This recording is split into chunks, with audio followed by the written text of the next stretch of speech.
রাজার ধন, আমার কাছে তুমি মানে অমূল্য রতন।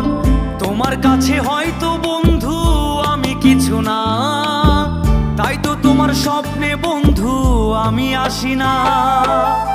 আমি মানে তুমি আর তুমি মানে আমি, আমার কাছে আমার চেয়ে বন্ধু তুমি দামি।